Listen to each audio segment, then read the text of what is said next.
unbelievable. Ooredoo has came with, Qatar has come with a very a very young youth from around the Middle East, from the Middle East, North Africa, Southeast of Asia. We are passionate about the potential of the innovation and imagination of what can we do and what can we change in the world. And I must say thank you for Costa Rica and Her Excellency Ms. Laura to have us and hosted this Global Youth Summit. And we're looking forward to have our message delivered to the United Nations in New York someday. So thank you so much. Thank you, Asma, and I'm sure it's your passion for innovation that will actually change the world. Thank you. And I have Eric Soto-Mora, who spent 24 hours in the hackathon creating apps, which I'm sure will make a big difference. But I'll let him explain. Eric, please explain to us what you did at the hackathon and how you can make a big difference in the world. Okay, bueno, como ya me presentaron, me llamo Eric.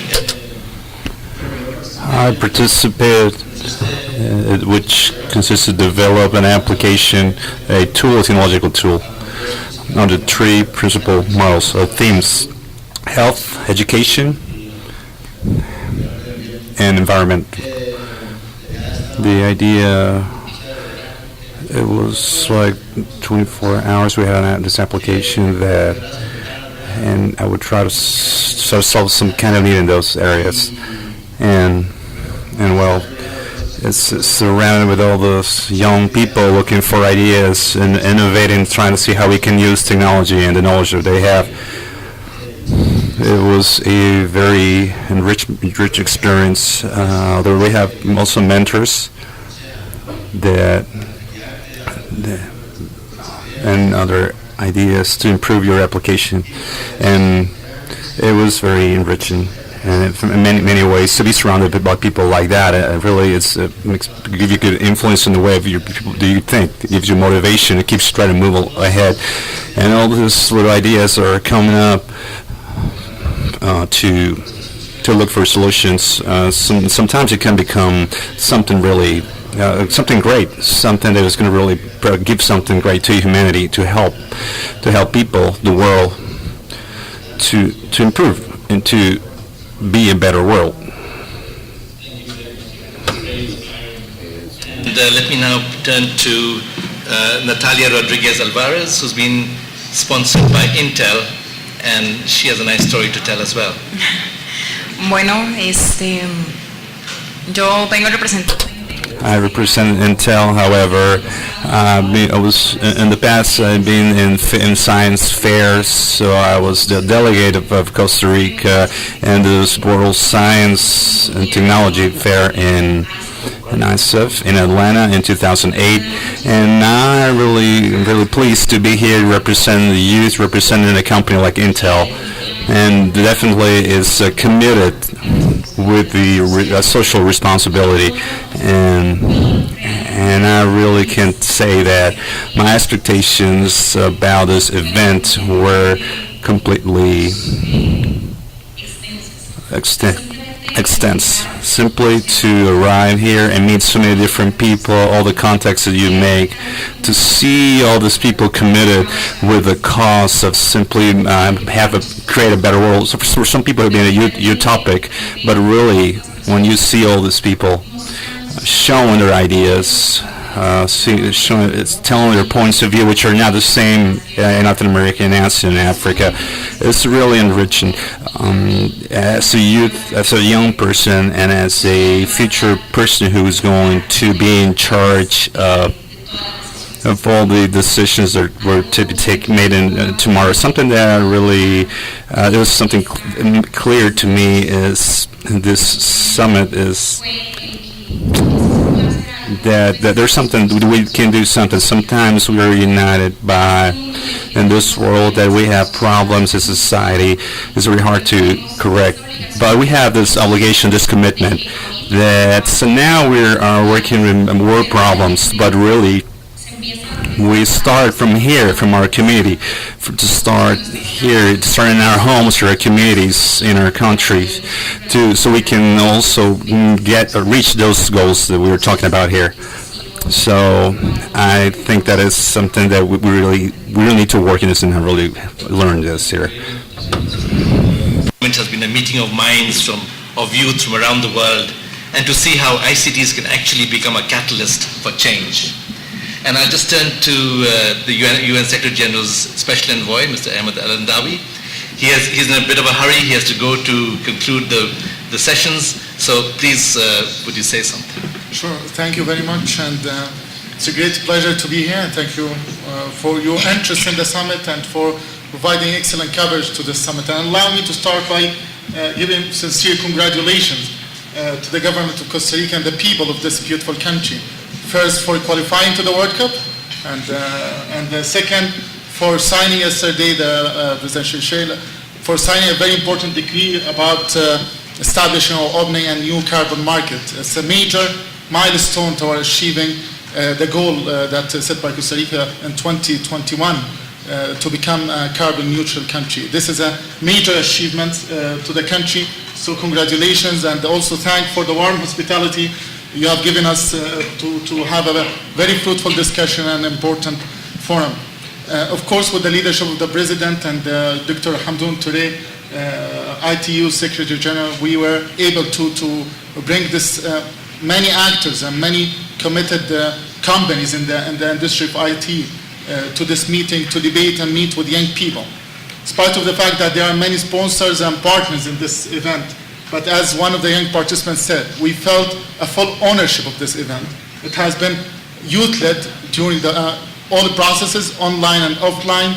We have seen how many 600 participants from around 70 countries around the world participated here physically, but what happened online was a great momentum to crowdsource ideas, great ideas, and they were linked and also joined the discussion here. As Secretary General's Envoy in Youth in the United Nations, we have started for the first time ever a common strategy in youth issues, and focuses about how we can create more mechanism for youth participation, and also about how we can unify our efforts to invest in young people.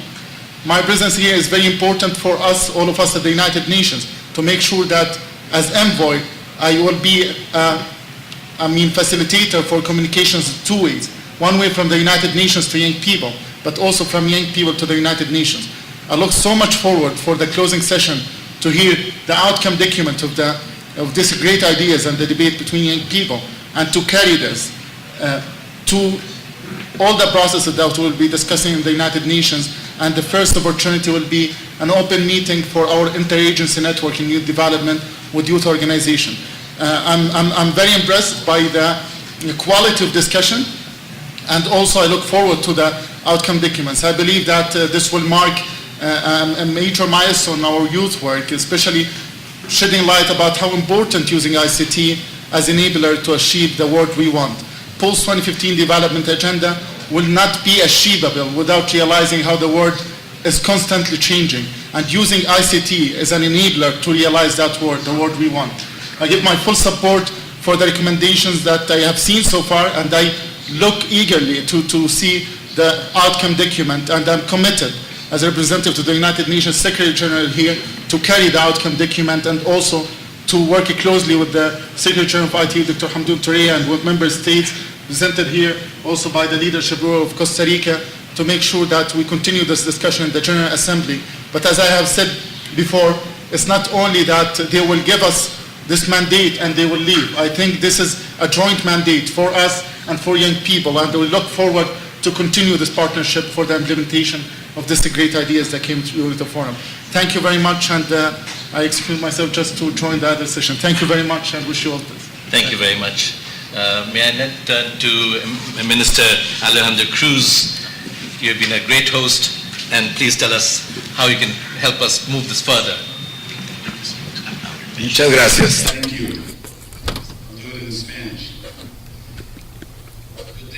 I have the honor to be here representing this is President of Costa Rica, Laura Chinchilla Miranda, and on behalf of the government of this country of the Ministry of Science, Technology, and Communications. I would like to thank for the support and the participation, the enthusiasm and emotive participation of so many young people in this real summit of the youth and technology for a better future, for a better tomorrow. Just like the title of the summit says, beyond 2015 to arrive to the real human sustainable development. Truly, it has been a very intense activity that started Sunday night and is about to finish in the next hour. We are very proud that the country was chosen, and Dr. Hamadoun Touré, Secretary General of OIT, proposed our president to conduct this activity here. Thanks to Dr. Touré and to all his collaborators in the OIT. Thanks to my colleague, the Vice Minister, Roland Espinosa, and all the people from the Vice Ministry of Telecommunications and other government entities that has made this activity possible.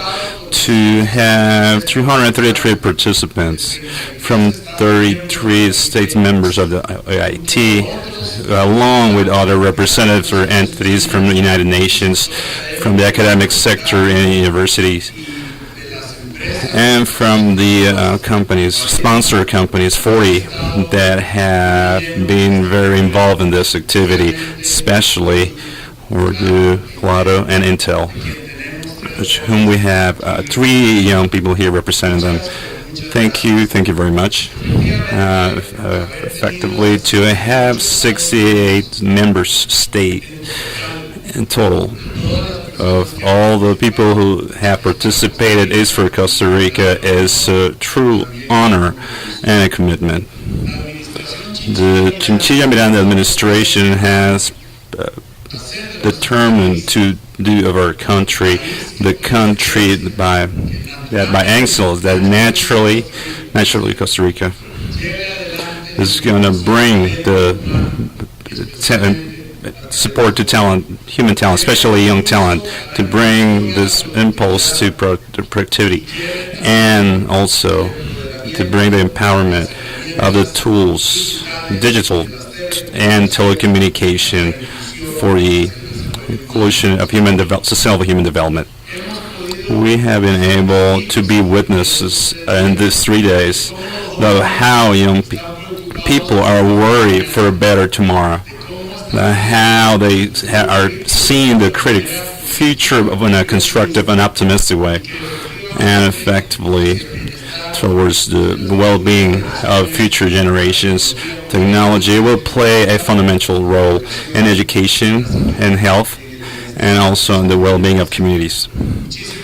Thank you very much to all who have made this effort possible, and I'm happy to see that all the 3 young people here represented. We have 2 women and a man. It's time for technology to have the participation of more women. It is an objective that the government of this country is completely committed. Thank you. National Telecommunication Union is a specialized agency of the United Nations dealing with information and communication technologies. We are the oldest UN agency. We are over 150 years old, but we are actually very young at heart because we are dealing with technology. We're dealing with young people and young innovators. So I'll turn to ITU Secretary General Dr. Hamadoun Touré. Thank you. And first of all, let me congratulate you again for winning this qualification for the World Cup. I believe maybe our presence here has something to do with that. The presence of so many young people and has energized your team, and we are very, very happy for you. It's a great achievement. At the same time, we were also delighted with the new law that was passed just yesterday, the new bill against cyberbullying in this country. The government is taking the right steps to ensure that it is criminalizing crime. It is taking the measure to protect its children. Indeed, we are very much privileged as ITU to have President Chinchilla as the global patron of our Child Online Protection Initiative. This program, which is a global program, is a common denominator for all countries because children is our most precious asset. And we are very privileged to have a leadership such as the one of President Laura Chinchilla Miranda to lead the global efforts in that. And the current summit that we're organizing comes under that framework. 2 years ago, with President Chinchilla, we decided that's the best way to address the global issues that we're facing for the younger generation is to bring them themselves together to tell us what they want, what future they want. This is a summit for the youth, by the youth. And we had a very high expectation. But I can tell you the results of this conference are far beyond anything we could imagine. We the adults come out of this summit energized with the synergy, the dynamism, and the optimism that comes out of this younger generation. We are working together in the United Nations as my younger brother, Ahmed Al-Andawi, Special Envoy by the United Nations Secretary General for Youth, has mentioned. We are working as one. The United Nations family came together here with all of the agencies to work together in a complementary manner. Of course, my agency is dealing with ICT, and youth is the one dealing with this. And they are the biggest users of this. We are talking about the future of this planet, and the future will be led by them, and therefore it was simply adequate to bring them together. We are privileged that private sector and civil society have also responded as we expected to our call by sponsoring the many youngsters to come here. The 600 or so participants that we have here is really a very small number compared to the many other participants we had out there. We had about 3,500 youth scattered around 30 countries in what we call 50 different hubs where they were gathering, and there were participants, remote participants of this conference. We have this whole map over here. Okay. Which shows. Yes, exactly. We had a map here which is showing the amount of activities. We had about 14,000 new ideas that came out of the debates here. About 16 million tweets were sent during these 3 days. So it's impressive how the youngsters were able to use the social media to also communicate and have equal participation in this. Where do we go from here? We will take the result of this meeting as an input to the Beyond 2015 Sustainable Development Agenda. The voice of the youngsters will be heard, and we'll make sure that we'll put that through the United Nations system from the General Assembly starting on the 22nd of September or 23rd of September to the individual nations and other organizations. Will make sure that all these messages will be passed on there so that it will be taken into account not only for the post-2015 for the Millennium Development Goals, but for the future we want. And therefore, we will be really very much looking forward to working with President Chinchilla, who will present this in her speech, in her statement at the General Assembly. next week, in 10 days' time. We also look forward to actually using this summit just as a beginning. The conversation will not stop here. All these young delegates are from now young ambassadors of ITU.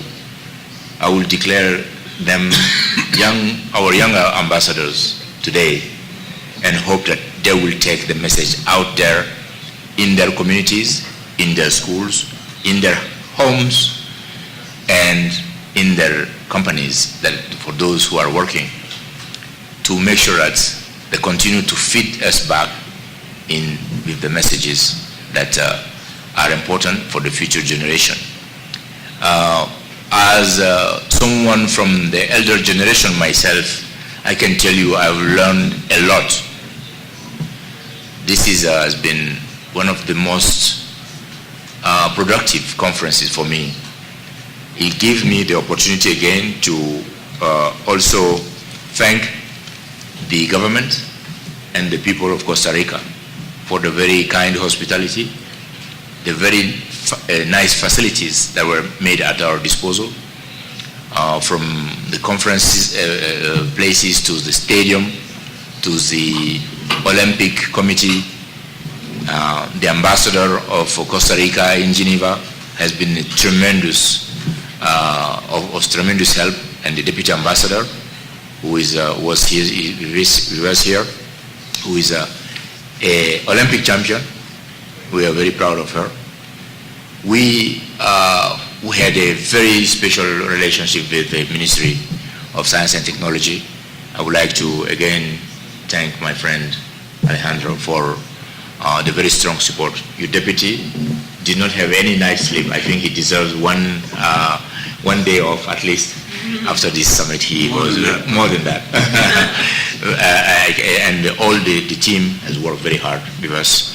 I would also like to thank our ITU team that work very hard. I will not list all of them, but 3 persons which are the youngest of the group, Doug, Chris Clark, and Jose Maria, have done fantastic work, and I'm very proud of them. So thank you very much again. It's been a great experience for me to have had this opportunity to work with President Chinchilla alongside her, and seeing her efficiency, her passion for children and for the future generation, and for working with people of this country that is really a rising star. You have a beautiful country. You've been blessed by nature, and you've been blessed by young people with very well-organized brains, smart and well-educated. And I can only say that I'm leaving this place with a lot of hope, a hope for a better future for this planet, a better future for humankind, a better future for the future generations.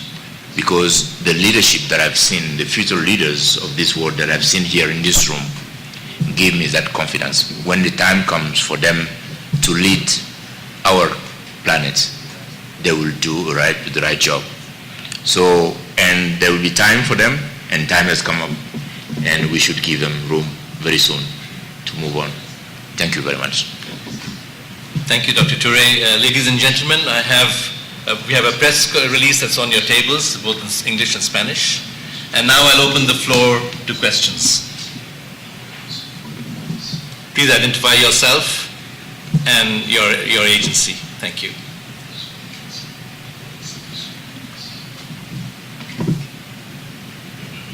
No questions? Yes, please.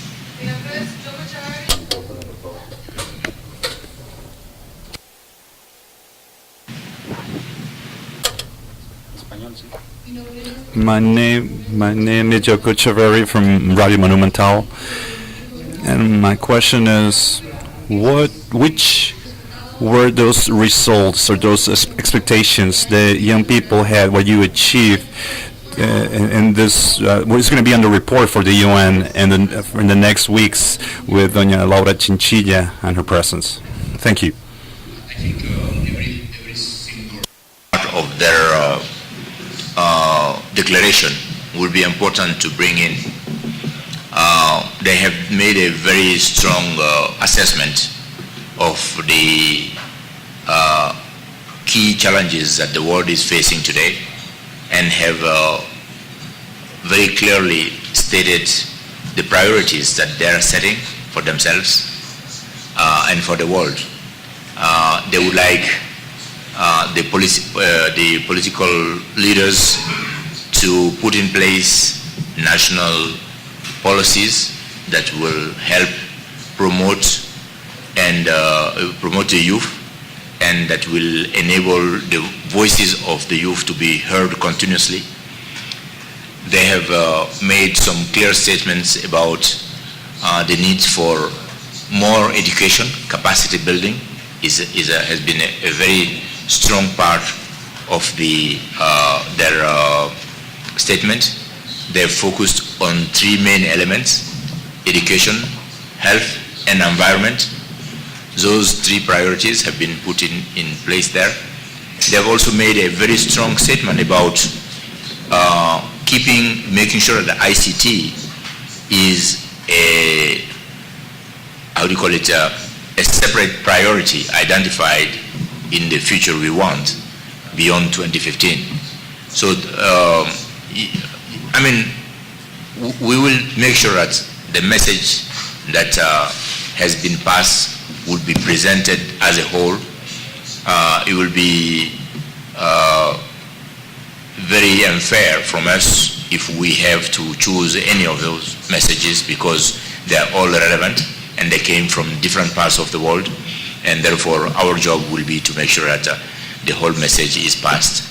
We will be meeting with the President of the General Assembly, Mr. Ambassador John Ash, next week, to ensure that the document is presented to him. Together with the President Chinchilla and Ahmed Al-Endawi, the three of us will present this report to Mr. Ban Ki-moon, the Secretary of the United Nations, in the week of the 22nd. Mr. Al-Endawi, the Special Envoy for Youth, and myself will also send this letter to all of the 193 member states of the United Nations in presenting them this report, so that it will have a very wide distribution. I will also present this report to all of the sector members of the ITU. As you know, as my colleague has said, ITU is the oldest organization of the United Nations family. We're very proud of that, being the oldest, but being the youngest by heart, because we're using the ICE information and communication technology. But we have, in addition to our 193 member states, we have over 700 private companies. All of the three main sponsors of this event, Ooredoo, Intel, and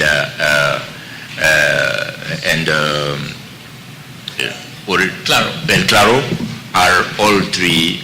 Claro is sector member through its mother company. They are all sector members of ITU. This is a very strong bond with private sector. The only difference in ITU between private sector and government is when it comes to voting. We only vote when it comes to electing the Secretary General.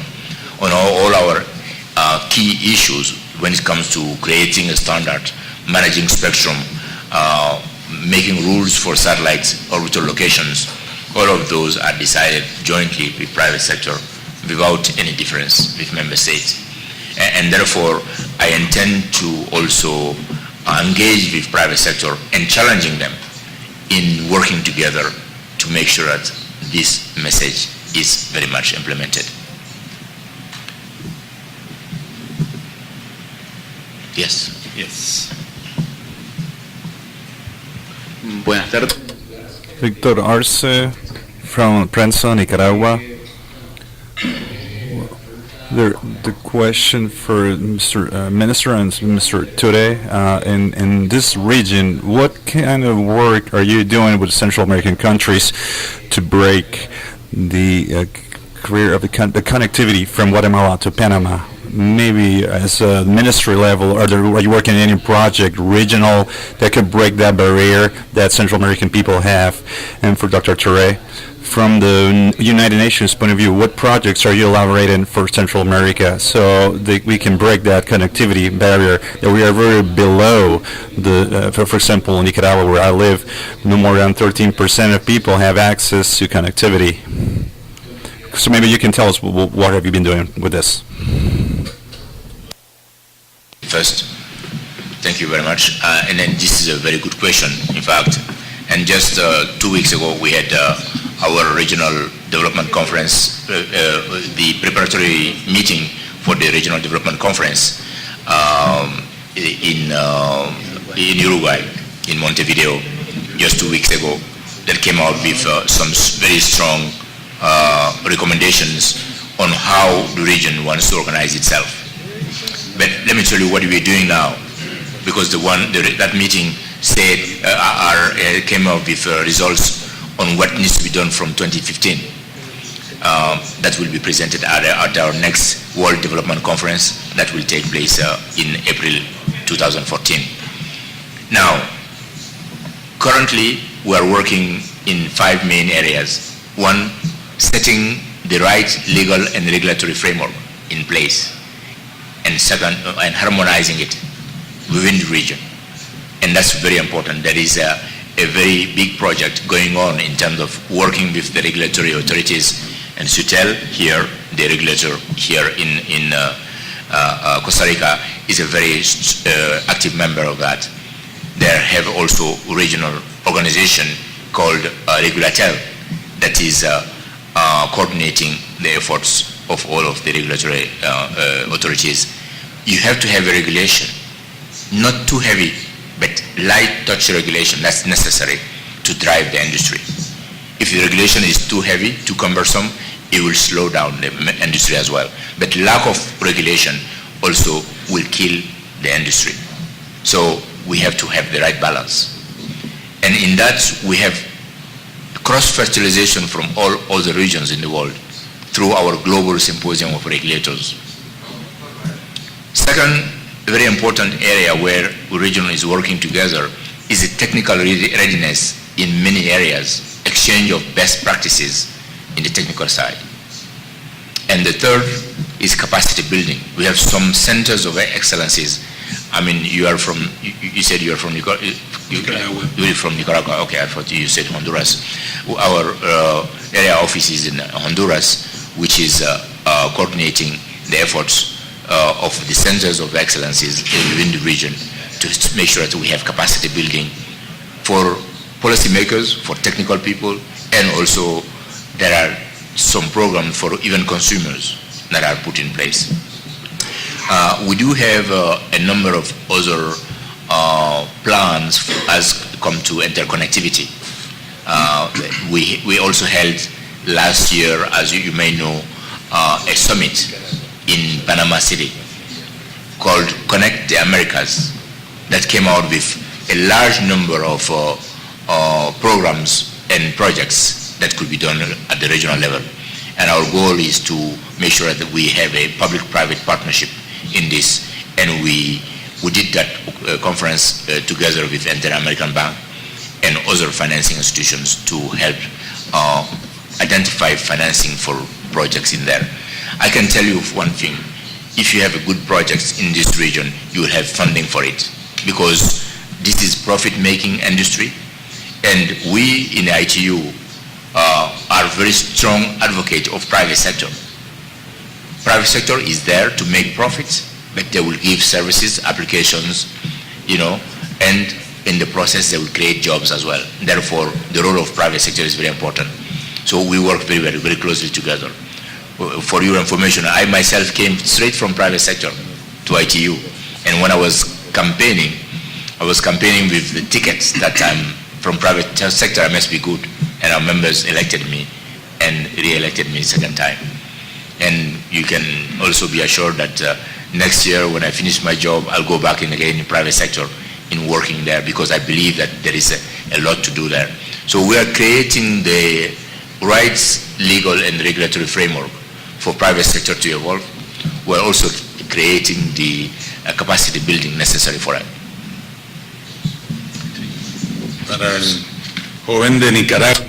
To the young person from Nicaragua, I'd like to present Vice Minister Roland Espinosa, who has been representing the government of this country in CONTELCA, the commission, Central America Commission in telecommunications. Commission that has been very active precisely in the city of Managua recently, and we'll have a meeting next week. Mr. Roland, what kind of work are you doing? Precisely about this topic.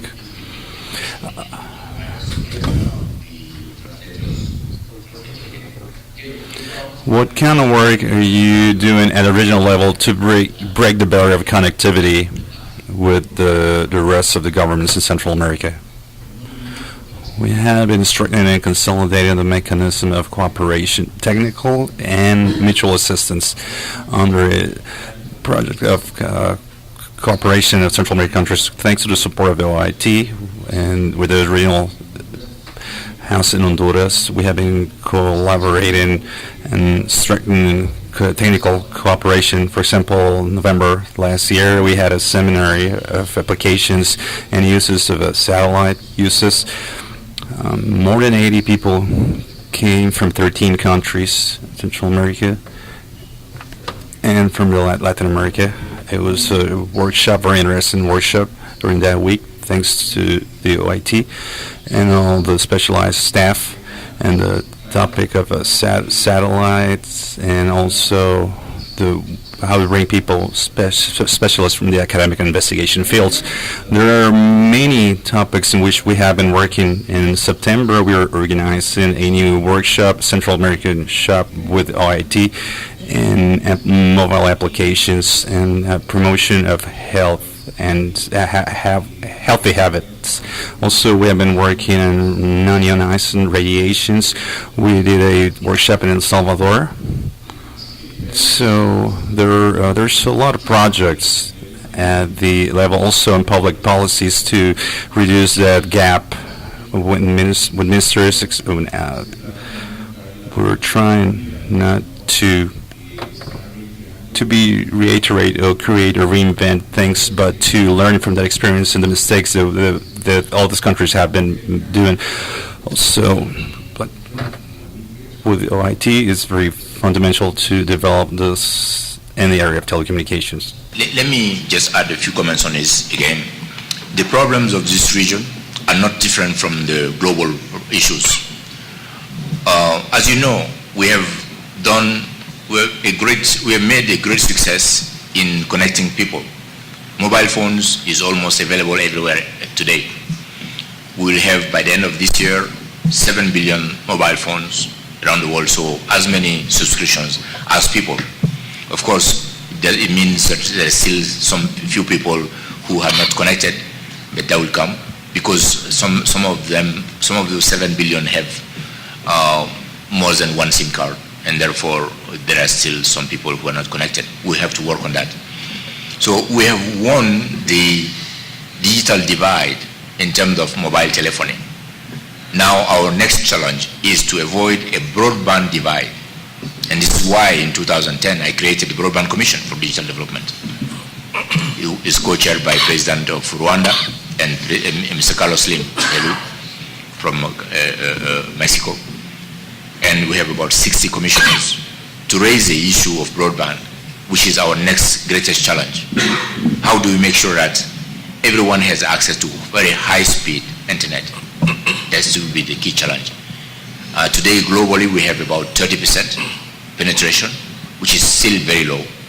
So we want to make sure that we're giving equal opportunity to everyone for that. Now, once infrastructure is put in place, our next challenge is content. content has to be developed, and at national level, with local languages, local content, so that it be useful, so that we really enter what we call our next objective is the knowledge society. We are today in the information society. Our ultimate goal is enter the knowledge society. It's a society where everyone have access to information, but accessing is not enough. You have to use it. So everyone can have access, can use information, can create information and share it. Those are the 4 prerequisites for us to enter the knowledge society that we're dreaming of, and we're working hard on this. And today's conference that is ending is one big step in making sure that we develop that content and we make it use of it for the positive side, and we also try to minimize the negative sides of it. One last question, perhaps, because we have to go for the Lady. closing ceremony. The lady, yes, please, thank you. Good afternoon. My name is Claudio Galan. I'm from Guatemala, and I represent Prensa Libre, this official newspaper in my country. My question is about the education topic. During this summit, we talk about the young participants, and the participants, they talk about technology, particularly ITs are a tool to develop education, particularly the case of Latin America is a special case because this is a challenge for the region. That's why, what is that strategy to promote education, and under what infrastructure it should be promoted? Bueno, un gusto tenerla por aquí. Glad to have you here. The case of our countries, when the process of opening of market of telecommunications, there was an universal fund called Fonatel, part of the Superintendency of Communications. And this fund, in a country that has more than 170 years of pushing forward with education through different measures of public policy, is going to complement the efforts of the government of this country to not only improve connectivity, to improve the speed, just like Dr. Hamidou Touré said, to broadband, but also, more important, to improve the content related with the educational process. There are 2 more objectives in this agreement, social digital, that President Laura Chinchilla has presented the country since June of 2011. Closing gaps in education, pushing communities, intelligent community centers forward, 2.0. That means we're more additional value of content, and also supporting one of the more important projects of welfare in this country, the Red of Cuido, which is through nutrition in centers called Sensinais, will not only be connected but also will receive all the information necessary for a better care for populations, for adults, senior citizens, and children that will facilitate the work of their mothers. Yes, it is true that we are determined right now in a national goal, super strategic, which is the consolidation of an educational network, national. Probably not only exclusively, but probably base and investment, multi-millionaire investment that this country has already made in optical fiber, and other means. So through broadband, we're not only able, the students will have the public student education will have a mean of connectivity will be more agile, but also the symmetric possibility to add content and to act in not in an isolated way, but through a network. Let's say the concept of system. That therefore, just to mention a few, These are the elements of the public policy. Costa Rica, 25 years ago, created the Omar Dengo Foundation and has given very good results as a foundation, nonprofit, dedicated to an intersection of three great factors: youth, children, education, and technology. Today, the country has a very important coverage of almost 5,000 schools and public schools with programs of education informatics, and the goal is to reach universalization, which be to include total inclusion. Topics as robotics, as programming, that many people here in this summit start from elementary school. And then they're launched, push forward, they're being accelerated in high school and colleges. Boss that we visited yesterday. Una de las preocupaciones One of the things that worry us that have been mentioned in the presentation of Dr. Toure and is a national priority is the protection of children online, Child Online Protection Initiative, of which President Chinchilla is a sponsor at the world level. One of the most important actors, private, of this public initiative and private in our country is the Paniamor Foundation. Paniamor not only studies through a investigation project with our support, the characteristics that define the profile of a user of different levels of age and children and the youth, but also yesterday she inaugurated Technobus. It is a mobile laboratory of digital technologies to bring precisely to all communities the local markets to the front of the school, on the front of the soccer field, a mean that will be able to teach and sensitize parents, children, and teachers about the protection and the use of internet. Because President Chinchilla is on her way. Thank you very much. Good afternoon, mi nombre es Guzmán, Prensa Gráfica from El Salvador. And I would like to, if you go deeper in the topic that you just talked about, what efforts are you making at the Central American level to guarantee the security, online security, especially children? Thank you. Well, we are making sure that all countries have a legislation that will protect children online. And this is why one of the examples here, last year when I came here, President Chinchilla signed a decree for cybersecurity, for protecting children. And she brought students, school children from rural areas to come here in San Jose when she was signing it. It was impressive. You have to criminalize crime, one, and then have the technical readiness. At national level, you have to have national steps that will help moving that. And third, we have to do capacity building, training the trainers, training teachers, training the parents, and training the students themselves, the children themselves.